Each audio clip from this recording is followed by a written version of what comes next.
上次佢講佢離婚，佢可以拖出嚟同佢一齊講，因為大家已經夾好晒。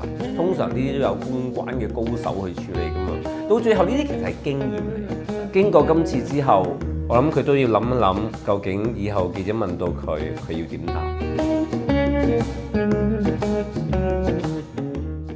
點解要去法庭嘅？唔知喎，佢喺個家事法庭側邊出現，自然啲人就會問：究竟你咪搞離婚㗎啦？但係如果係真係搞離婚嘅話，係真係要上庭嘅喎。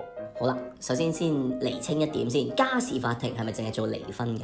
大部分都係離婚啦，咁但係係咪淨係做離婚呢？所以同家事有關嘅嘢都係喺家事法庭度處理啦，尤其是係呢個離婚啊、小朋友啊、贍養費啊，呢啲全部都係家事法庭。多數都係同婚姻關係有關嘅。大部分都係啦，又或者係子女關係啦。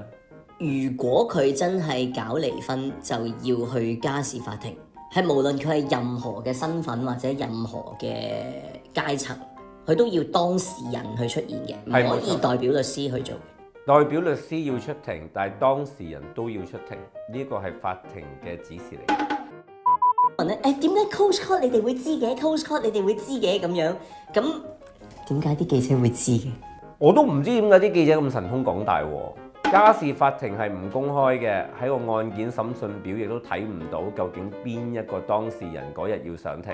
咁以你嘅聰明才智，你覺得唯一會出現嘅可能性係咩呢？咁一定有人爆料咯，記者識得伏住喺法庭度。所以我就想問下啦，嗱，你作為一個家事律師啦，你又自稱呢個地上最強啦，香港。我冇講話我地上最強啊嚇，吹嘅啫。好啦。咁你會點樣建議呢一啲名人咧喺離開或者去呢一個嘅家事法庭嘅時候，可以有啲乜嘢嘅忠告或者有啲咩建議俾佢哋咧？我會建議首先換衫，帶上套衫喺上邊換，唔好西裝筆挺咁樣戴住個口罩就諗住冇人認得你，戴埋帽。有啲法庭記者話咧，有啲被告咧，因為驚俾人認到咧，就會戴假髮啊、戴口罩啊、換衫啊咁樣噶嘛。跟住咧，所以啲行家咧就話咧，記得認對鞋，因為咧對鞋咧就佢哋好少會換埋對鞋嘅咁樣。咁所以你第一件事會建議，下次要上呢個家事法庭嘅時候咧，就要帶個助手俾佢將佢由頭到尾嗰套衫換一次。最緊要行入去同埋行出嚟嗰下，佢哋認唔到就得噶啦。所以戴定帽、戴定口罩，唔好着到咁四正，上到去先換。咁啊，假設就真係一個都幾名人嘅人啦，咁然後就嚟揾你啦。咁你會唔會推咗佢嘅？淨係話唔好啦，啲老娘好忙啊，唔好搞我啊呢啲咁樣。淨係其實你會覺得都要有啲忠告或者建議俾佢，要點樣處理？其實名人同唔名人都係咁離婚嘅啫，都係要打㗎。如果大家和唔到嘅話，只不過係佢哋嘅問題會唔會比較獨特啫嘛？譬如呢一單，究竟對方會唔會話一路以嚟啲 record 唔好啊，又醉酒鬧事啊，又剩啊，唔適合照顧小朋友啊，攞呢啲嚟做談判籌碼啊咁樣，咁要點樣處理？我相信個律師會教佢噶啦。